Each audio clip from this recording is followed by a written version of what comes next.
Welcome to the best of the Leon Charney Report. For over 2 decades, Leon Charney, one of the architects of the historic Camp David Peace Accords, has interviewed some of the most important figures in modern-day history. These interviews provide a window into some of the most significant events of the last 50 years. In this episode, recorded in June of 2000, Leon Charney speaks with former U.S. Ambassador to Syria, Richard Murphy, shortly after the death of Syrian leader Hafez al-Assad. Murphy and Charney discuss whether or not Assad's son, Bashar, will have the strength to stay in power.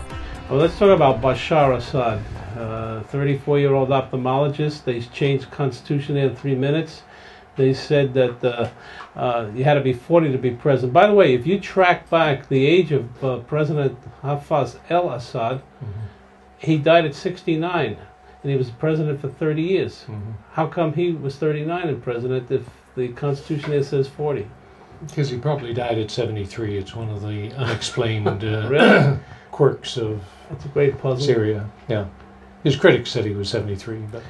All right, so really he wanted the first son to take over. The first son got killed in a terrible car accident. 6 years back, he died in a car accident, yeah. All right, so he goes and says to his ophthalmologist son, who's westernized, and really, I talked to people in London who know him very well, and he was an active ophthalmologist there. I mean, he really worked as an ophthalmologist, I think under an assumed name. I'm not sure he worked under his own name. So here's a medical guy, took the Hippocratic Oath to save people and the world, and now he's going to be the president of Syria.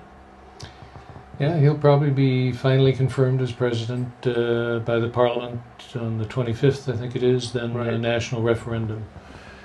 Well, it's been rammed through at top speed, as you said, with the amendment of the Constitution. It had all been prepared by his father, who probably had further steps he wanted to take, but he died in late May,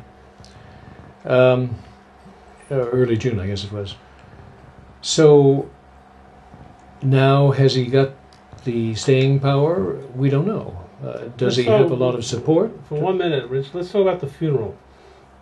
You didn't get any big heads of state coming except the President of France. President of France, and all the Arab countries sent their top guns. No, not even all the Arab Really? countries. The Saudis sent the Crown Prince, but not all the chiefs came up. Lally will come on. I think Abdullah. Abdullah came from Jordan. Jordan came, right? Yeah. But I think you got Bouteflika from Algeria, but you didn't get the King of Morocco. Right. There were several that didn't. That's right. Didn't come. Is that a telling point? Telling that, he didn't command nearly the affection that the late King Hussein of Jordan did, or King Hassan of Morocco. He didn't have that type of respect, but he was seen as a major player all those years, for good or bad, and he had made a lot of enemies in the Arab world as well as outside. All right, Richard. He is a member of the Alawite tribe, so to speak, and they are 10% of the population of Syria. About 12, a little more. All right, 12%. So they're a minority. Yeah. How are they going to rule that country? Well, they ruled it through the person of Hafez al-Assad by having about 15 separate intelligence services competing night and day with each other, and by bringing while a repressive, very repressive government in the beginnings, they brought something the Syrians had wanted, which was stability. Syria in the 50s and the 60s was one coup after another, and for a long time, Syrians said, what we really need is stability so we can develop, and they got stability, but they didn't develop. He didn't do much on the economy. All right, so, but Bashar, there's an old guard that was in place there. I know he cleaned out a lot of the old guard before he died, or Bashar did. And Bashar also was on a mission to anti-corruption. He wanted to get the corruption out of the government. He made some fantastically courageous moves, I think. I think the Prime Minister went down, and the Chief of Staff ran to the United States. So something happened. I mean, a lot of these guys went out, correct? Correct. No, with his father's blessing, presumably. Right. These were targeted, and this was also a generational thing. He wanted to get people more in his age group, so the center of power has dropped in terms of age now. It's got younger Turks in there. Younger Turks, very heavily Alawite, though, in control of intelligence, security services, main army units around the capital. They're Alawite commanded. He's got a sister that's married to Chief of Intelligence, I think, or one of the big military guys. One of the military key military. And then he's got a brother. Right. I'm talking about Bashar, a younger brother who's a major in the guard there, which is a big thing. Yeah. And then he's got his uncle who's trying to get back into the country. I think the uncle's time has passed. Really? And it was kind of funny to hear him arguing that the only true inheritance is mine as the brother instead of to my nephew. Did you ever meet the brother? Yeah, Rifat. Yeah. Yeah, he was in Damascus. He didn't have much to do with foreigners, but when I was there in the 70s, he was commanding special forces, but he moved to try to claim the actual takeover in 82, 83, when his brother was very sick with a heart attack, Hafez. And after that, his wings were steadily clipped, and he's been out of the country for years.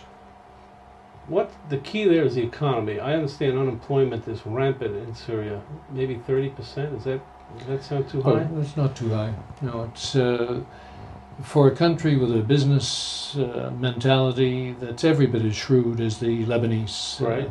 It just hasn't. It's never been allowed to work. The banks were nationalized.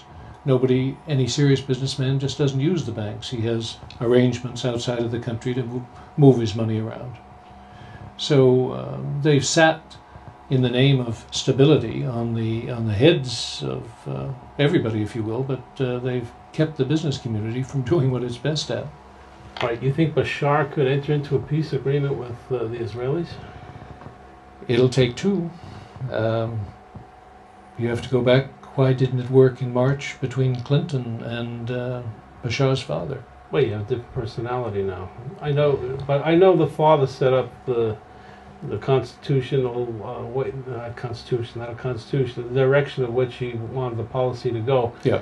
Bashar is obligated to follow that, or he may make some moves. I think he's obligated to get full withdrawal. I've talked with some others who say yes, full withdrawal, but you can be creative about what is full withdrawal, since nobody walked the line exactly back in 49. The catch is that Assad, as a younger officer, Hafez al-Assad, had swum in Galilee, so he knows the line went that far. But can the new generation be more creative about it? Because Barak made an offer which I'm sure to Clinton looked like one that couldn't be refused, down off the heights, right down to... Assad killed him. He wiped him out. He didn't even talk to him on it. He wiped Clinton out in Geneva. Yeah. Barack gave him the deal, and Clinton thought he would be able to seize the moment. And you're right. But it wasn't the right deal. It wasn't quite right. It was 99%, but it had to be, in terms of land, 100%. And I think also he was old and sick, and just not in a mood to bargain. That's interesting, but how about this? There was, as I understand it, very little of that. He didn't want to talk. He just recited the history of Syria. So. All right, you were just in the Middle East. Anything sensational that you heard that will move things along? Well, I started in Beirut, and I spent one of the days I was in Lebanon, down on the border area, on the Lebanese side.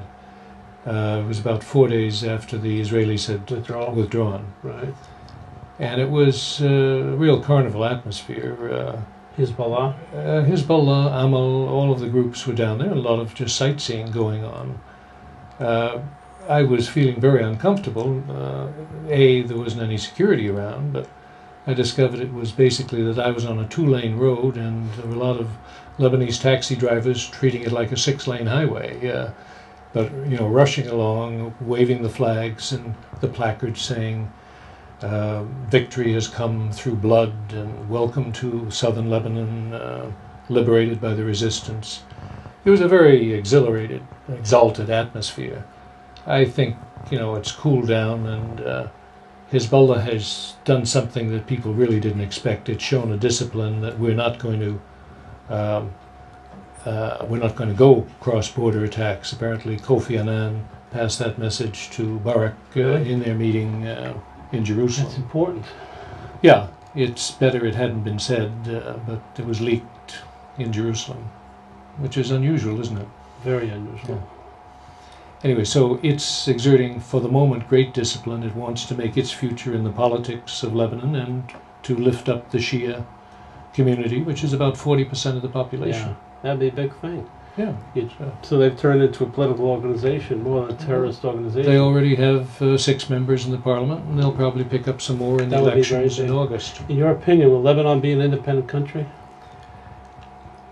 Before Assad died, there were signs that Syria was starting to think, with the Israeli withdrawal coming, that that's going to put them in a difficult position to keep the army there.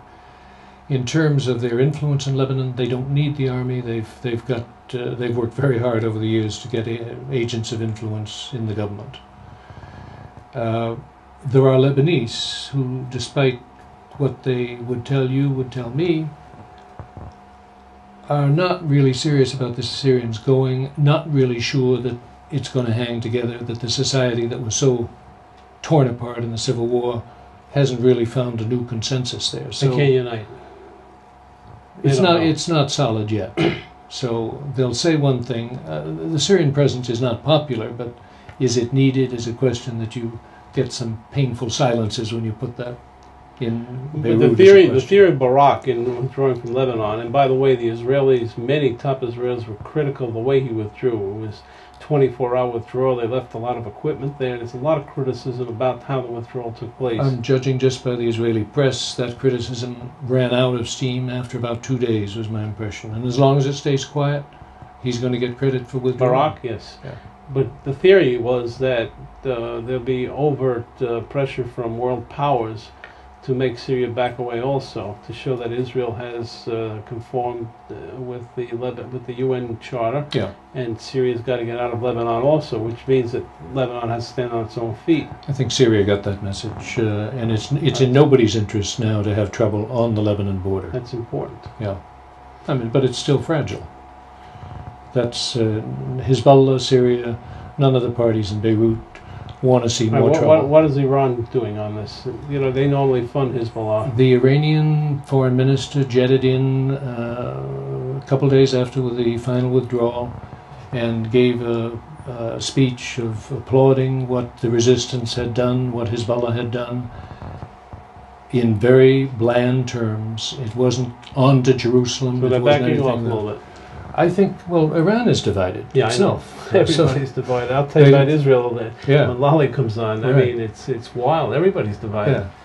Well, he had to come to show that Iran cared about what had happened, and their people, the Hezbollah, their force that they had funded and equipped, had done the job, but there was no go on.